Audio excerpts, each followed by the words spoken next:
With the NRL All-Stars just around the corner, it will give the game's best talent a chance to shine ahead of the 2021 season. Yes, hello and welcome back to the Sideline Chat podcast, the one-stop shop for rugby league. Alongside Mark Henry, I am Con Marcellus, and today we continue with our NRL previews, and we start today's off with the Newcastle Knights. Yes, Newcastle made top 8 for the first time in a while. They deserved it after a few years without being in top 8, but they got knocked out, unfortunately.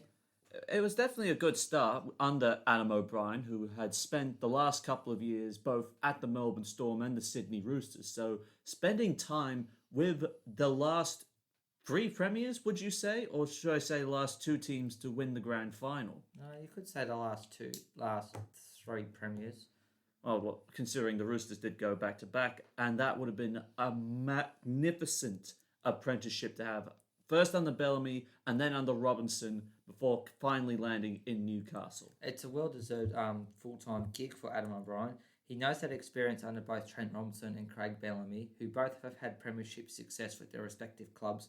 So hopefully he can bring that experience into Newcastle, which he has, and hopefully it proves to be a bit better for him in 2021. Defence was a big thing for both the Storm and the Roosters, and early on, the Knights did have defence nailed down. And strong performances against Manly and the Rabbitohs, demonstrating their defensive resolve, and of course, holding the Warriors to 0 in the first round of the season. But it sort of fell off the wheels towards the back end. I think after they played the Melbourne Storm the first time round, it was sort of like they couldn't really meet that same standard they set it up in the first 5 weeks or so. Just a little bit. You can't be on top. Well, you can be on top if you're going for a long time. Just ask Penrith and Parramatta. They were on top at the beginning of the season too, but then they kind of slipped down a little bit. So that's maybe what happened to Newcastle. Well, regardless of that, they did do enough to qualify for the finals for the first time in about 7 years, and 3 wooden spoons later as well. Yeah, it was a big relief for Newcastle, not only for the club, but their fans and members and the city of Newcastle, especially. Pretty much the city of Newcastle. It was good to see him back in the finals. Unfortunately, it wasn't a home final. That just came down to the last round. But it really did. I mean, you had, first of all, Newcastle themselves. They went up to the Gold Coast to play the Titans. Let's just say that did not go well. No, it did not. And then, of course, it was dependent then that the Roosters beat the Rabbitohs in the following game, so they could still have a home final. But I think, as everyone remembers, when you're reading a scoreline of 60-8 in favour of South Sydney, and Alex Johnston claiming the Ken Irvine medal, a little bit off topic, but it's relevant because it involves the Knights. Yeah.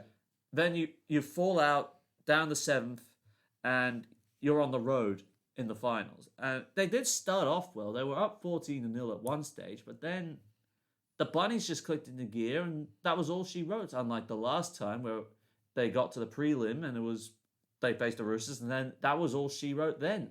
Yeah, I think what Newcastle are trying to do against the Bunnies is try and protect the scoreboard to try and progress to the next round of the finals. But yes, South are a good side too, and Knights maybe because they haven't been in the finals for such a long time, they might have been a little bit not quite confident enough to beat a top side like South, but hopefully that changes for this year. It definitely will change, and I think one of the men spearheading that, he's been one of the anchors for the last couple of years for the Knights now, but Daniel Safidi. I think many people, and you and I could probably agree, he's had one of his better seasons to date. Yes, he's improved massively.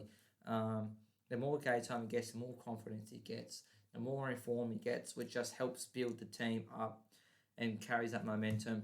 Hopefully his brother and twin Jacob gets up to the same stage as Daniel soon. Well, the standard he's laid out so far, averaging 144 metres, which has led to him running for more than 200 metres on 3 occasions, and he's matched his try-scoring feats with 3 tries last year.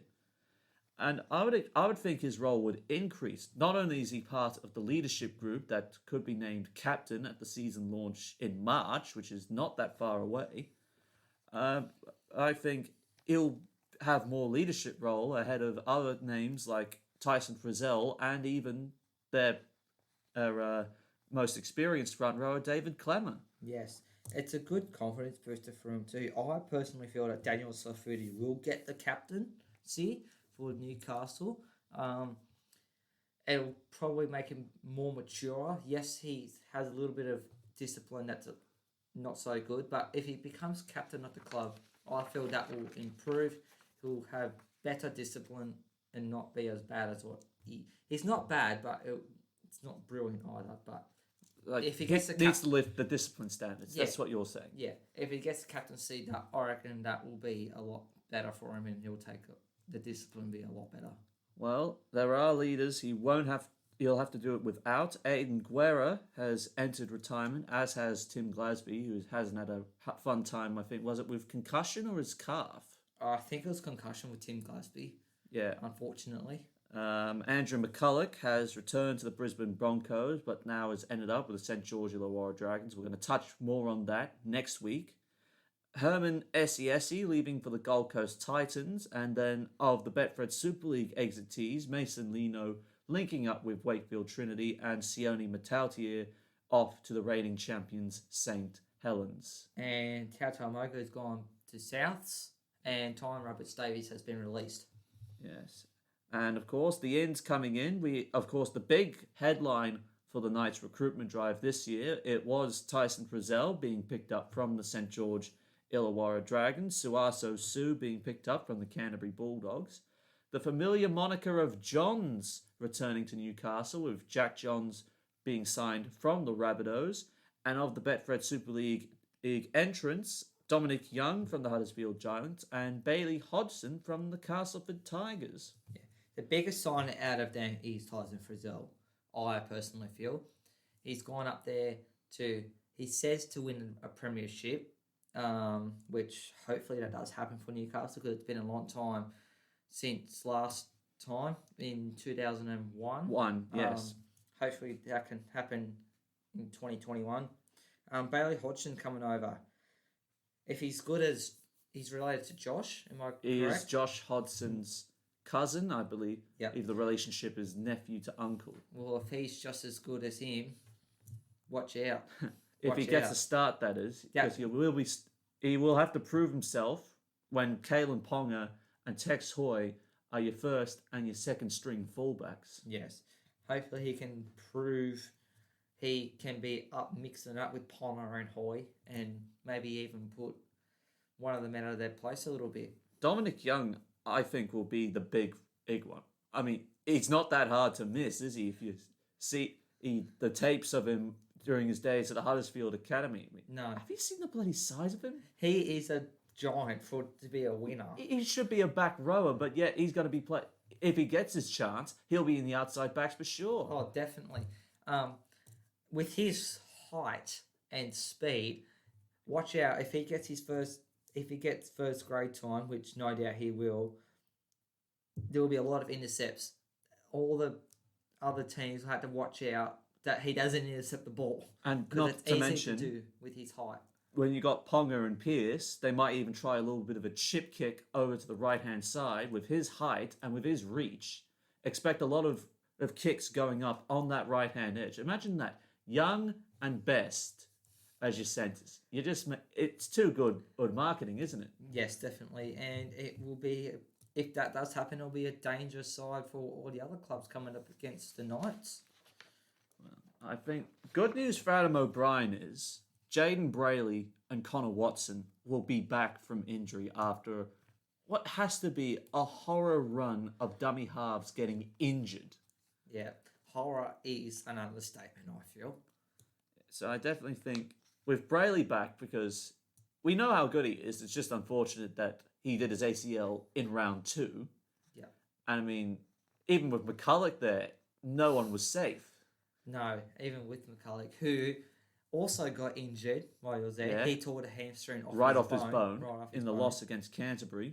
And then, like you say, Jaden Bradley with his ACL in round 2.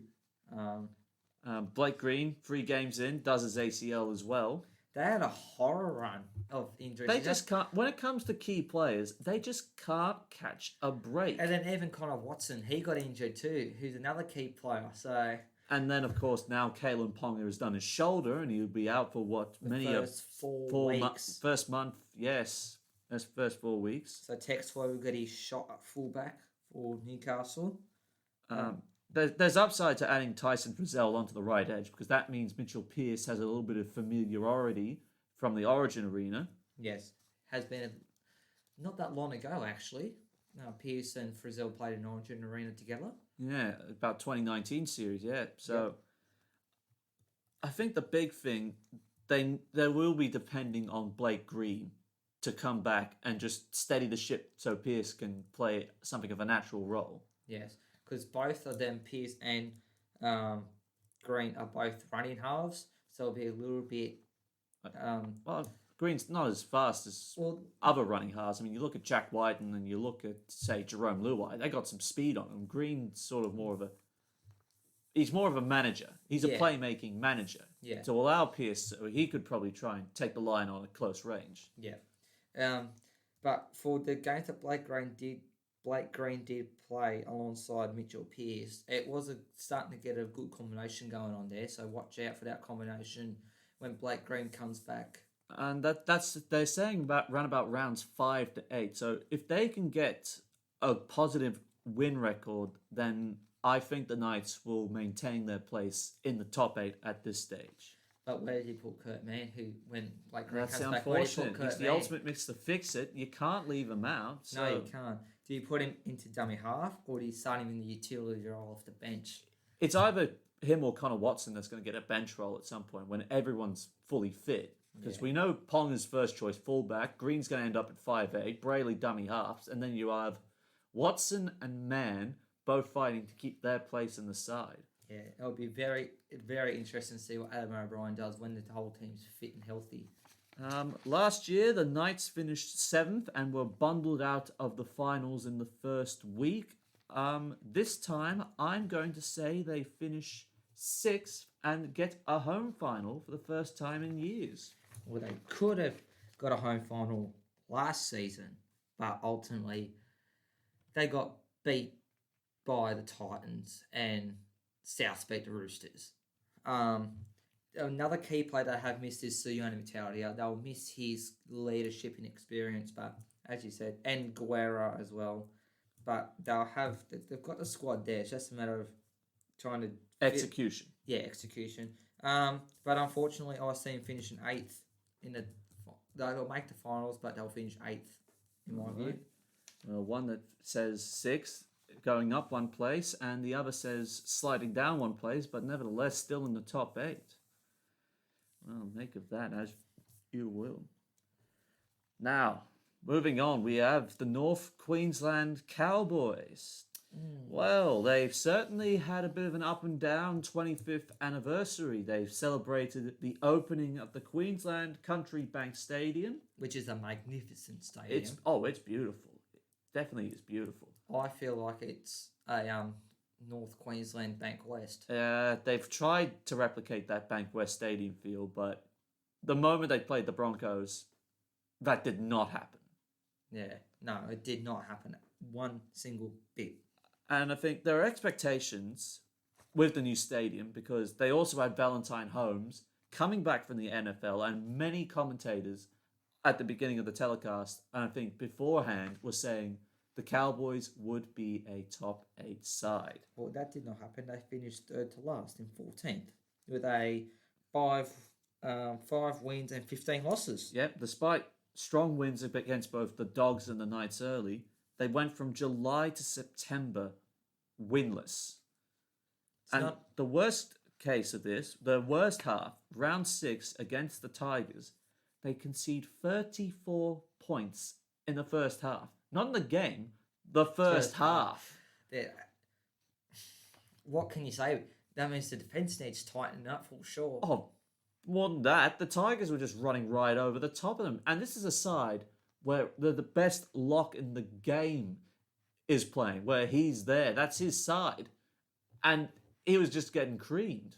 Yep.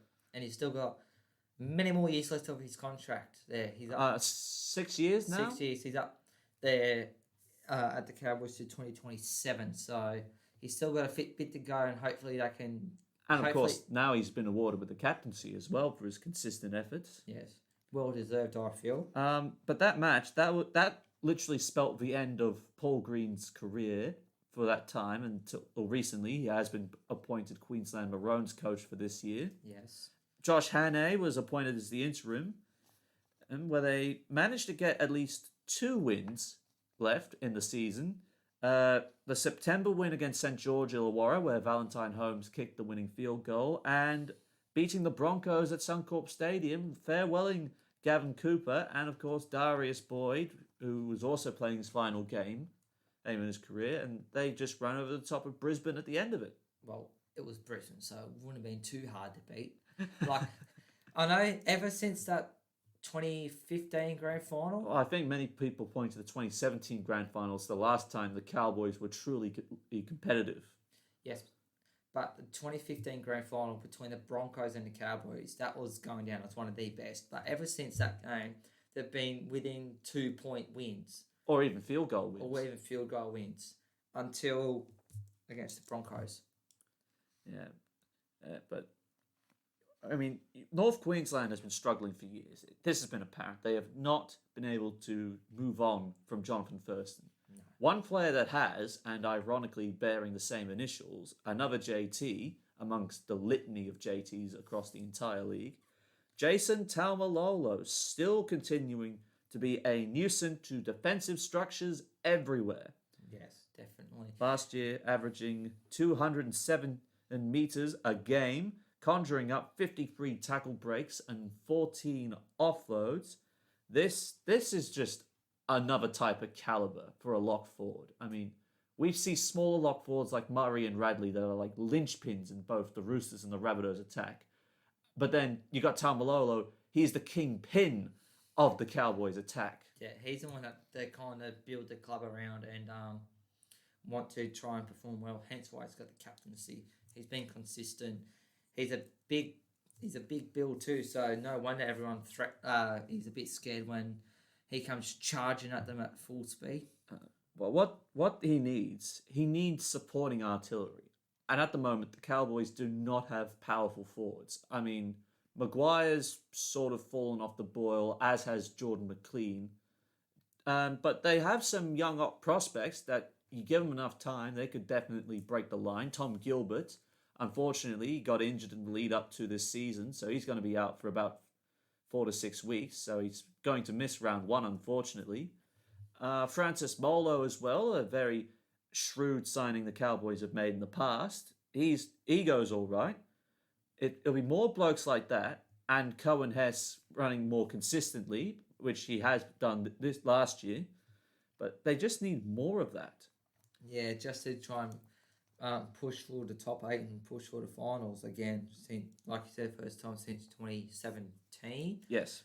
Where they somehow got to that grand final. And then were absolutely obliterated by Melbourne. Yeah, but to somehow get into that grand final, I don't know how they did it, but they did. And since then, it hasn't gone so well for them. Well, they'll have to do it without a veteran leader like Gavin Cooper, who now enters retirement. John Asiata has defected to the Brisbane Broncos, so they lose his versatility and a bit of a kicking game he's got on him at the moment. Just a little bit. And Tom Opacek leaves for the Parramatta Eels. And so far, the Cowboys have made minimal signings, picking up Lachlan Burr from the New Zealand Warriors. Jarvid Bowen comes back after a year out. And Kane Bradley, I believe, from the West Tigers. Yes, that is true. Lachlan Burr coming in, I reckon that will help the forward pack be a bit more stable coming into this season. And he might be the person that Tolomola needs to help be more, like I said, more stable and help him. Because he was something of a regular under Todd Payton at the Warriors, so yes. Getting a bit more game time on the mainland here at North Queensland. I'd have to say, everyone was impressed by Todd Payton and the way he and the Warriors conducted themselves following Stephen Kearney's sacking. And there is that belief that Payton can turn the Cowboys around. I mean, he was there, was he not, as an assistant coach back in 2015, did they say? So they think Sounds they about can right. bring him back. He can give something that Green had lost after they won the first premiership and their last grand final appearance. Yeah, I reckon Todd Payton can do it. Like as you said, he proved what he can do against the Warriors, even though they're away from home. He's a good coach, Todd Payton. I feel. If he can turn the Cowboys around, watch them in 22. Despite the Cowboys squad still having many Origin and international caliber type of players, they don't have a halfback that could not just match what Jonathan Thurston could do, but make their own statement on the game that's not the legacy of Thurston. Unfortunately, Michael Morgan, I feel, and I've seen, he just doesn't deliver at halfback. I mean, he's there, and we've tried to look at it, but it just hasn't worked out since the 2017 grand final. If Thurston had retired after 2017 and Morgan took over, then maybe that dynamic at the Cowboys could still progress. But not only have they stunted Morgan's development as a halfback, they've stunted the Cowboys' attack as a whole. Yes, Michael Morgan. I feel ever since Jonathan Thurston retired, he hasn't been himself, to be honest. Even the whole club, after since Thurston retired, they still haven't quite recovered from him leaving, and it's been coming into the 4th year without him now. One man I think they should put at halfback, and I know he's leaving for the Knights next year, but Jake Clifford. I mean, try and develop him up, and at least try and stop. I wouldn't say stopgap. You want to develop him up before he goes, and then try and find a halfback on the market, because I imagine there's going to be someone looking for a crack. Yeah, there's definitely going to be a few halfbacks on the market for the following season. But I agree. Build up Jake Clifford's development. Then when he comes into Newcastle, he'll be pretty much up and running. Established first grader. Yeah. And get all we have to do is just settle into the club more, and then worry less about his development if he gets developed more this year. Yeah. But other than that, I don't see the Cowboys doing well at all in 2021. Last year, they finished 14th, their lowest point since the 2017 grand final, but I think they're going to hit an even lower point because I believe the Cowboys will finish last for the 3rd time, I believe, in their club's history.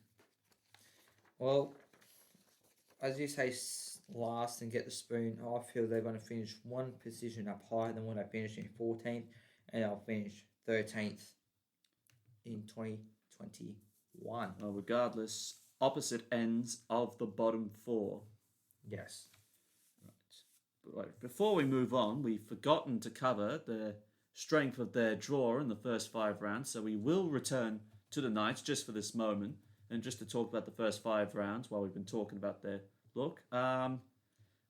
They've got the Dogs first up at home in Newcastle, so we can expect a good crowd of 20,000 down there. But depending on restrictions. Well, they're hoping for 75% capacity at the moment, but other than that, I think the Dogs have got form in Newcastle, even if Ponga does play or not. But without Ponga, I think you've got the Dogs in with a good chance. Yes, the Dogs do have a good chance. I started to the Knights in one way, it was another too, because you got Kurtman there and Pierce, but that'll be a good one. Central Coast on Friday night in round 2, they're facing the Warriors. Such a big trip for them, isn't it? Well, it's a 3-hour trip down. Yeah. Not. Only an hour. I think, like the Titans, the Knights are walking into an ambush because the Warriors have something to play for more than just... Well, they're playing for a premiership, but they've got something more that's motivating them. They're representing their country, but in New South Wales. Yeah, exactly. Round 3 against the West Tigers, a Sunday afternoon in Newcastle. I think the Knights can and get a good, strong victory over the Tigers. Yeah, I feel the same because the Tigers are just a bit against the Tigers. And Easter Sunday, they are up against the St. George Illawarra Dragons. Yeah, them games they're always good games, I feel. I believe this is the first leg of the Alex McKinnon Cup for the year. Yes, I think the last few years has only been... I think it's whenever it's played in Newcastle, it's the Alex McKinnon Cup game. The Dragons have won it since pretty much it's all but 1 year. I think it was 2020, last year, that you first claimed the Alex McKinnon Cup. No, we've claimed it since its first year, the second year, last year. I think it was the third year that we'd lost it. Right. So, coming to the Alex McKinnon Cup, the Dragons have got the upper hand, but Newcastle, they've taken it 1 year. Run of form and the evolution of the sides. The Knights are in a better position there. And finally, round 5, a Saturday afternoon up on the Gold Coast facing the Titans. Yeah, they'll have nightmares about that game considering what happened to them last round. And they're only going to get worse because now you'll have Big Tino and Fafita to worry about. Yeah. So, all in all, 2 definite wins we can see. Couple of tight games and 1 definite loss. Yes. Against the Dogs. No, against I'm the one-eyed, Titans. remember? I'm one-eyed, Yes, but I'm you going are. to be objective about this matter. Yeah. Well, I'd say their one loss to be against the Titans. Meanwhile, with the Cowboys starting round 1 off against the Panthers, Panthers. shut the gate. It will be Penrith winning Shut the that. gate. Shut the Cowboys gate. shouldn't even bother turning up. Round 2, their first home game. They're up against the St. George Illawarra Dragons. Well, a couple of years ago when I was round 1, the Cowboys managed to beat the Dragons up at home. So who knows? I think this will be a tight game, but I think the Dragons aren't in the best healthy shape either, but neither are North Queensland, but they'll still do what they can. But I think North Queensland might just have an edge here. Yes, they will. The Dragons' record up in Final Queensland, I don't think is that brilliant. So I think the Cowboys have the upper hand for sure. Back-to-back home games. They are up against the Gold Coast Titans in round 3 at home, but does their new stadium even provide the same quality of fortress that the Eels have with Bankwest Stadium? I don't know. It's because the Cowboys only moved into Queensland Country Bank last season. Was it the first time? They're still trying to, well, not adapt to the new home stadium, but trying to make it a fortress like Parramatta, as you said, Parramatta will have with Bankwest. Who knows? Maybe this year's the year that they could do it, or even strengthen it even more. And in round 4 on Easter Saturday, they'll have a trip down to the Sunshine Coast to face the Cronulla Sharks. Now, in recent years, the Sharks have had the wood over the Cowboys, and I would expect no real change in that. Well, I feel it'll be a close game for that one. It's kind of a neutral ground. Yes, to have played at that stadium before, but I feel it's a neutral ground. But for the Cowboys not been having trouble out of Queensland for 3 weeks in a row, having back-to-back home games and travelling down to Sunshine Coast, that's always a benefit. Yeah. The less you travel, the more relaxed you could say, and more time to prep a little bit better than you have to travelling down to Victoria, across New Zealand, down to Canberra, or down to Sydney. Fair point. And round 5, they have got to face the West Tigers at Leichhardt Oval, and their record at this ground and in Sydney in general is not very good. No. And being at Leichhardt Oval, one of the traditional home grounds of the Tigers, mate, you'll have the Tigers fans going crazy for the Tigers, not for the Cowboys. So that one will be a Tigers victory. Yeah, it definitely will be. Right. Now moving on for the second half of our previews today, we look at the Parramatta Eels. Well, as I mentioned, they were going so well at the start of the season, and even after the lockdown period, they were going so well. But then when Mitchell Moses got injured with his calf, they started to go downhill a little bit, and they started to recover a little bit, but not as much as I thought they would have. So ultimately, they still made the finals, but they finished third, and they could have easily won the minor premiership, I feel.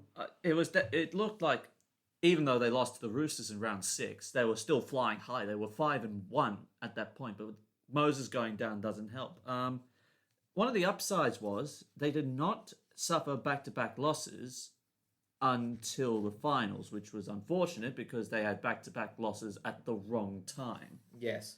They had to, like I said, it came out the box firing, but then back in the season they kind of were losing at the wrong time. Maybe they had a couple at the beginning of the season and a bit more wins at the back end of the season. They would have had a bit more momentum going into the finals. Well, finishing third overall is still pretty good, even though with the win-loss. But I think in trying to that instead of doing what most clubs try and do when they try and gun for a premiership, just go hard, go early, just like the Roosters, build it at the right time. It's all about the timing when it comes to these things. Yeah. Second top four finish in a couple of seasons after 2017, but unfortunately it went out pretty much the same way. Parramatta Eels fans say every year, this is our year, and then it doesn't happen. Next year, this is our year, it doesn't happen. Are they going to do that again for 2021? More than likely. But they have shown signs of fight against both the Storm and the Rabbitohs, even though they've ended up losing both of those. But they've definitely got fight in them, and you've got to commend Parramatta for that. Yes, Brad Arthur, he's doing a good job at Parramatta. To have make Bankwest a fortress, not many clubs have gone there and beaten them. Only a select few, if not. I think only the Dragons, the Rabbitohs twice, so they've only lost at Bankwest twice this year. Oh, and the Roosters as well, being the third. Yeah, so not many losses. So have made Bankwest a fortress, so any home game for them is an advantage, no doubt. Yep, and one of the men leading the way, and was probably a little bit unlucky not to get the Dally M medal in 2020, the Eels skipper Clint Gutherson.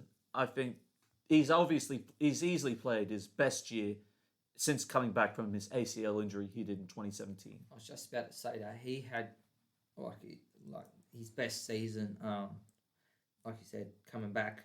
Another player who didn't have such a good season was Blake Ferguson, I feel. No, Fergie, what's happened?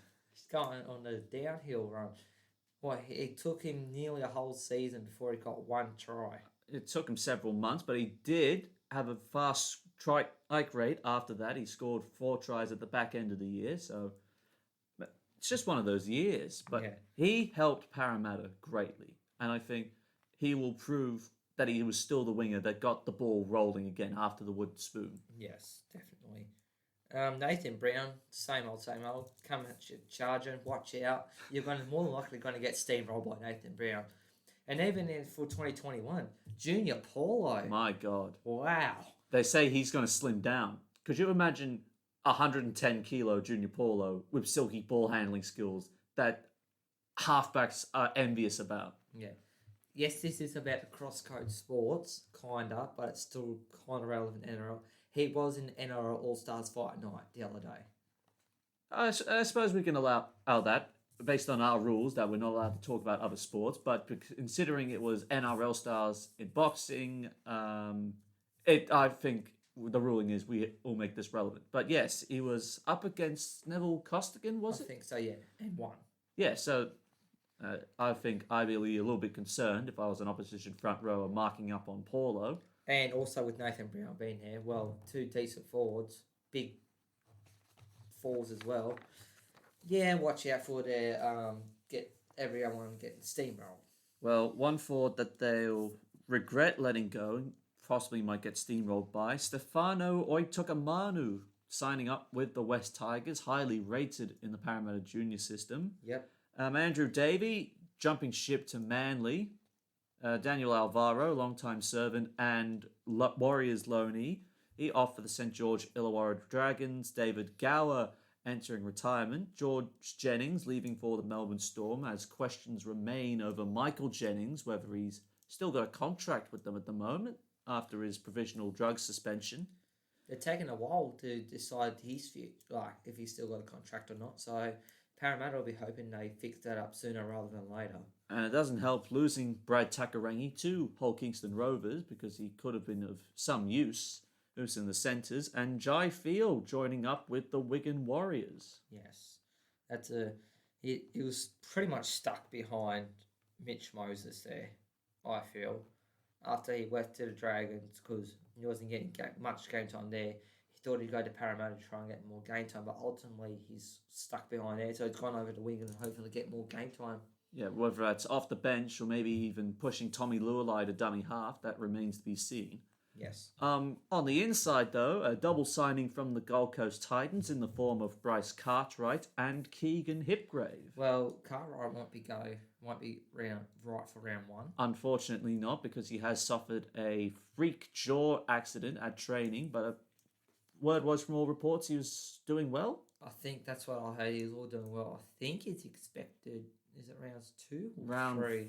5, I don't know. 5, I don't know. We can double check on it with this. Yes. Double signing from the Warriors, Nathaniel Roach on their development list, and Isaiah Papali'i. A bit of an interesting one because he said he sees himself as a back rower, and the Warriors wanted to sign him as a lock, but yet he's gone to Parramatta, and he'll be stuck behind both Sean Lane and Ryan Madison. So it'll be interesting to see how he accepts the fact that he might be a third-string back rower. Coming off the bench, possibly? Yeah, at some stages of the game. Joey Lussick joining from the Salford Red Devils, providing some good backup for Reid Marnie, and I think he will get a bench spot in round 1. Yes, I reckon Reid Marnie will probably play the majority of the game, like probably the first hour, and then Lussick will come on for the last. Or they could 20. rotate it. Yeah, that too. And then Michael Oldfield from the Canberra Raiders and Tom Opacek from the Cowboys. Brings more depth there. And it'll be an interesting thing to see whether it's Oldfield or Opacek that get the starting nod for Brad Arthur in round 1. And speaking of round 1, a Friday night showdown with the Brisbane Broncos at Suncorp Stadium. What was once a fortress, unfortunately, I don't think it still is a fortress, but not as much as what it used to be. I think Bankwest is kind of taken over that name now, but who knows? Brisbane could. I would feel one thing that's against the Eels and in the Broncos' favour is the fact that the Eels don't have a good record at Suncorp Stadium, even though they have a very strong roster. Yeah. The Broncos at home, you still have to feel Parramatta have not had a good record. I mean, when was the last time? It was actually, I think, last time Parramatta did beat Brisbane at Suncorp, 2017. So it's been a few years. And that has included losses to the Melbourne Storm, which they do meet in round 2 at Bankwest Stadium. Fortress. That will be a good one. I think it will be close. Cam Smith gone, that will be a close game, but the Bankwest Stadium factor will play in Parramatta's favour, especially with a loud 75% of crowds. And everyone yelling out, "Sevo, Sevo." Well, let's just hope he can still keep scoring those tries. Round 3 against the Sharks, I think, even though they had a close encounter last year at Cogra, I think Parramatta will be over the top and away. Yeah. And Easter Monday, now at Stadium Australia against the West Tigers. Yeah. Is it Eels home or away? It's Eels away game. It was initially at Bankwest, but the Tigers had it moved to Stadium Australia so they could get more people in. Fair enough. I still think the Eels would come away with the win here. Yeah. They've got a pretty reasonable record there at Stadium Australia, so... And rounded off in round 5 against the Dragons at Bankwest Stadium. Not looking good for Dragons. Yeah, it'd be Parramatta. I would think sure. 2 to 3 out of that. I would say 2 to 3 definite wins, 1 question mark, and a tight one. Yeah, I completely agree with you. Back to that Eels Sharks game. That's at round 3, 4 for the Eels. Round 3 against the Sharks. Round 3 at Cogra. I know it wasn't round 3, it was later. Sort of like in the last 2 months, that one. Yeah, but as in, we know what happened last time they met. Wet conditions at Cogra. They turned it on, really, didn't they? I thought it was going to be a. I thought it said Parramatta victory by 1 point. Well, that didn't happen. Yeah.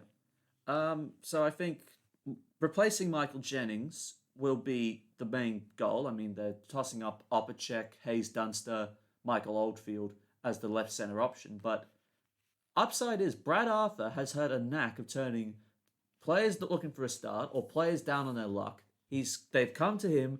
He's turned them into world beaters. I mean, Campbell Gillard, Junior Paulo, Blake Ferguson, Micah Sevo. look at all those names of Parramatta's big recruits. He's turned him into an awesome unit. So I'm not going to discount the fact that Arthur might turn Oldfield, Opacek, or Dunster into a strong certified centre. I mean, as you just said, he's done it in the past. Who says he can't do it again? And I think the other thing in the Eels' favour is over other top four sides, they've got one of the more settled spines in 2020. And if Mitchell Moses can stay fit, I can easily see the Eels in for another good year. Yes, I completely agree. As I said, when they lost him due to his calf midway through last year, that made him go downhill a little bit. But if he stays fit and healthy, he'll be up. The team will be up there again. Oh, and I forgot to mention these other two with Kane Evans off to the Warriors and Jamin Salmon to the Penrith Panthers. Last year, though, Parramatta finished third and ended their season in the semi-final. I think they finished third again. Well, as you said, they made the semi-final. I'd say they'll be in the top four. That's why I've got them in fourth. How deep did they go in the finals? I don't know. So fourth overall for Parramatta. They slipped down a spot. Third and fourth on the ladder, but still Parramatta with a second chance for the semi-finals. Let's hope they don't have to use it again. No. Right. Minor premiers. The Penrith Panthers, who finished this season with 18 wins, 1 draw, and 1 loss. Yes, indeed. What an impressive run they had, to be honest. Yes, definitely a single loss and a draw in the regular season. Not something not seen for close to 20 years. When the Bulldogs side of 2002. Well, Sharks did have a run of a few, like a heap in a row, but not as good as Panthers and the Dogs. Yes, indeed. Even with that 17-game winning run, they equaled the Dogs' 17-game winning record in 2002. Yeah, definitely building off a disastrous 2019 campaign, to say the least. And they were awarded with the minor premiership. But despite that season of highs and Nathan Cleary emerging as probably one of the best halfbacks in the game, as everyone has said, when it mattered most, they fell down as the Melbourne Storm went full Melbourne blitzkrieg, and Penrith never recovered after that. It's typical Melbourne, though. They start going... They're kind of a bit like the Roosters. They are a bit hot and cold at the start of the year, then come through at the end, and ultimately, when it comes to the big games like the finals and the grand final, they just come out on top. And because it's been a while since Penrith have made the grand final, it wouldn't have helped with their lack of experience in the grand final. And with such a young team too, hardly any of the players that they had in 2020 had played in the grand final. So exactly, I think the only man they would have had play in the grand final in that side, well, Api Coruscant, one, and James Tarmo, the captain, the other. Yes. But Nathan Cleary, you couldn't look past him if you had to pick out the best player in the Panthers side. Yeah, no. 27 goal line dropouts. He set up 17 tries and he converted 86 goals in 2020. That's an impressive stat. One of the best goal kickers in the game. For 2020, I should say. And he was one of the most essential cogs that saw the Penrith juggernaut reach their first grand final in 17 years. Yes. It's been a long time since drinks for them too, but not as long as some other clubs. Oh no, there have been droughts and there have been other big droughts as well, but to get that close to the grand final when you're literally head and shoulders above the rest, and then you're dragged back to the pack when you have your flags lowered, and I think Melbourne certainly did lower their flags. Yes. Bit of an issue though. They have a lot of experienced players and leaders leaving the club. James Tarmo, the big one, leaving for the West Tigers. Zane Tedovano for the Leeds Rhinos. Club favourite Josh Mansour, or the Sauce, departing for the South Sydney Rabbitohs. Unfairly, I feel. A little bit of a stab in the back, I believe it is. Just a little bit. Caleb Akins for the Canberra Raiders. Dean Vare for the Catalan Dragons, as Malachi Watene-Zelezniak is forced to retire. Unfortunately. And Braden McGrady and Pat Hollis have yet to be confirmed on where they're going. That losing Josh Mansell, although one of the experienced winners in that squad, that I felt that was a bit wrong. Yes, they've got Charlie Staines coming through, But a but little bit of disloyalty. How they've done it, I feel was wrong. Extremely. Josh Mansell did not deserve how he got like. It's sort of like I don't want to say shafted, but I'm going to say shafted on that squad. I mean, think of it this way: he was there when Penrith were a financial basket case when Gus Gould came in, and now that they've made the grand final and the squad's in a good place under Ivan Cleary, and it's just like he's been tapped on the shoulder. It's like, thanks for your service, mate. We've got one of the best nurseries in the game. Our side's doing pretty good, but unfortunately, you're not going to be a part of it. Yeah. So imagine how he feels at the moment. But I imagine how he's feeling at the moment is, I'm going to win the premiership with Wayne Bennett. You all can get stuffed with the rough end of Bennett's Queensland pineapple. Yes. But meanwhile, with Mansell though, just quickly, with coming back from that horrific facial injury. Yes, he was a bit slow coming back for it, but he finally got there and went back to his back to near best. Yes, and with Penrith losing Caleb Aikens, their young backup fullback. Oh, and Dane Laurie, we forgot to mention, he's no longer a Panther. He's now with the West Tigers, so he's gone as well. 2 backup fullbacks gone. Hey. What do you do? Well, they've gone ahead and they've signed up Robert Jennings from the West Tigers, whether or not he can play at fullback. I mean, he is a confident centre winger when you get him going, but like Michael Jennings. And they might even tease the idea of playing maybe Stephen Crichton or Charlie Staines at fullback if as a backup if Dylan Edwards is unavailable. Jamin Salmon comes in from the Parramatta Eels, and then in the forwards, Matt Eisenhuth, also from the West Tigers, and Scott Sorensen from the Cronulla Sharks. I'd say the biggest signing that they gained was probably Scott Sorensen, I feel. Obviously, the Sharks, he tried to negotiate with the Sharks, as we previously mentioned, but they didn't want it to give him a contract, so he said, right, bug years, I'm going to Penrith. Yeah, that turns out to be the case. But I think this will be the toughest test for this. The toughest test is this year for this young Panthers side.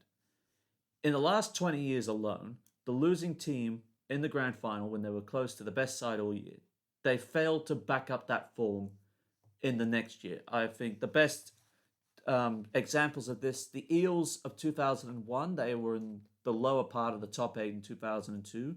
The 2012 Bulldogs side, they fell to 7th and were bundled out by the Newcastle Knights in the first week of the finals in 2013. The St. George Dragons in 1985 would be also a strong example as well.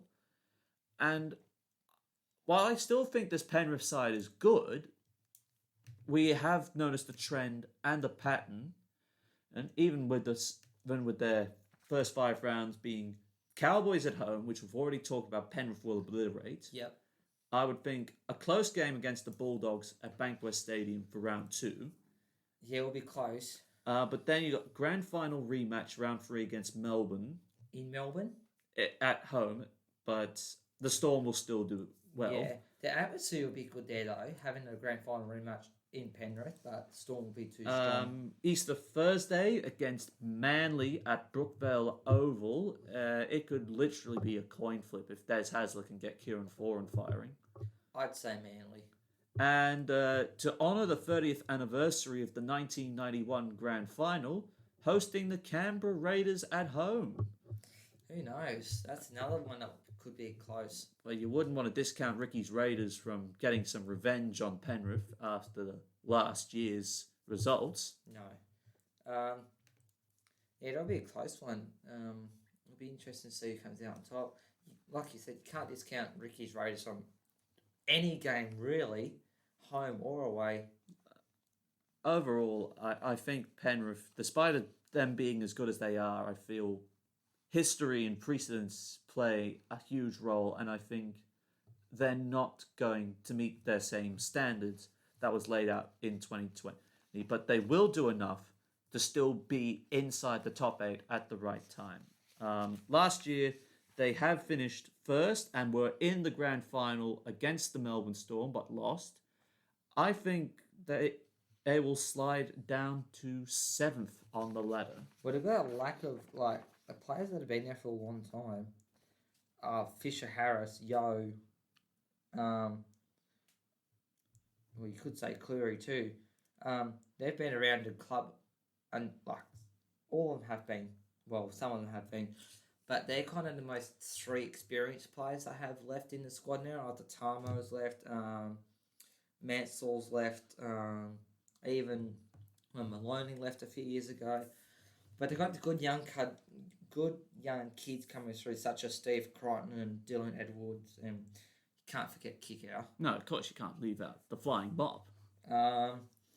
Yeah, I see him finishing the same place as you, 7th, because they will have that less experience after Talmail's and Mansell's left. That will hurt them in 2021. So I reckon I'll finish 7th and slip from modern premiers. Yeah. Yep, so majority consensus on the Penrith Panthers in 2021. Now, here we go, what you've all been waiting for to hear. The NRL All-Stars and our overall thoughts on it. And there have been a lot of headlines in recent days, thanks to Victoria. Yes. That has forced 7 players from the Melbourne Storm to withdraw from the sides ahead of this February 20th All-Stars clash at the Queensland Country Bank Stadium. So the updated lineups now have Blake Ferguson and Alex Johnston starting wingers for the Indigenous All-Stars, Latrell Mitchell at fullback, White and Ramey in the centres, Walker and Jamal Fogarty in the halves, Fafita, Cotter and Josh Kerr, that's Andrew, front row. Fafita, Fui Mayono and Tyrone Peachy make up the base of the second row, and then Corey Thompson, Jermaine Tanoa Brown, Cade Cuss, Chris Smith, Zach Sadler, Josh Curran and Brian Kelly for the Indigenous All-Stars. But I feel the biggest problems will be for the Maori, because most of the experienced players or some of the good quality players in the Melbourne Storm side won't be there for the Maoris. Such as Jerome Hughes. Jerome Hughes, halfback. He has been replaced by Benji Marshall in the half, so a little bit fortunate there. Yeah, lucky he was in the initial squad to start off with, just in case something like this did happen, and it has, and he slots straight into the starting side. Isaac Luke now comes in on the bench as Marshall King now moves the starting position, as does Russell Packer coming in to start. Emre Pere, Zane Musgrove, Jackson Topine, Isan Masters and Dejan Arce make up the remainder of the bench for the Maori All-Stars, as by David Kidwell. Looking at these sides now, while you have the talented outside backs with the Maori All-Stars like Chance Nickel-Clockstad, Joey Manu and Dallin Watene-Zelezniak, you can't go past the Indigenous All-Stars forward pack when you got no Bromwiches, no Big Nelson Asofa Solomona, or Brandon the Cheese Smith. No. I mean, without them, David Kidwell's side is in trouble. And when you got both Andrew Fafita, who is looking a little bit slimmer and fitter than he has done in recent years, and David Fafita, just the name David Fafita alone should have everyone concerned. I'll have alarm bells ringing. Alarm bells ringing big time. So, and I think Cody Walker and Jamal Fogarty, you got Fogarty who's emerged out of nowhere alongside the flashy Cody Walker, that when he is on, Walker will tear you apart. He'll tear you apart. Yes, definitely. Having that good combination of experience versus not as much experience will be good for that side as well. And also help Fogarty out with becoming a better half than what he is now. And Walker's influence as a leader could also help out as well. Yes. But at the end of the day, one of these sides has to win. I'm going to back the Indigenous All-Stars to take out the All-Stars trophy this year. Even without Alo Carr being there? Well, Blake Ferguson and Alex Johnston are very capable wingers. You'll have Ramey and Ferguson on one edge, and then you'll have White and Johnston the other, and the combination with Latrell Mitchell will also play into a huge role there. So you think Ferguson will carry his back-end form of 2020 from Parramatta Eels into I this believe squad? I'm backing Fergo to do that and have a better 2021 as well. Well, I think he will anyway. If the Maori didn't lose like big players, like Hughes and Sofa Solomona. The Bromwiches and the The Cheese. Bromwiches and Cheese. I would have said the Maori All-Stars, but I have to agree with you. They're going to hurt a lot losing, as we just mentioned, the Bromwiches, Sofa Solomona, the Cheese, and Hughes. I'll say the Indigenous All-Stars as well. I agree with you. All right, so also a universal consensus there. It'll be a good game still, though. No doubt about that. Oh yes. Especially considering we haven't any for months. No. All right, well, that is full time from us. Join us again next week as we'll be covering the last 4 teams in the NRL. Can the Bunnies take out the Premiership? Will the Dragons be able to avoid suffering under Anthony Griffin and avoid the wooden spoon?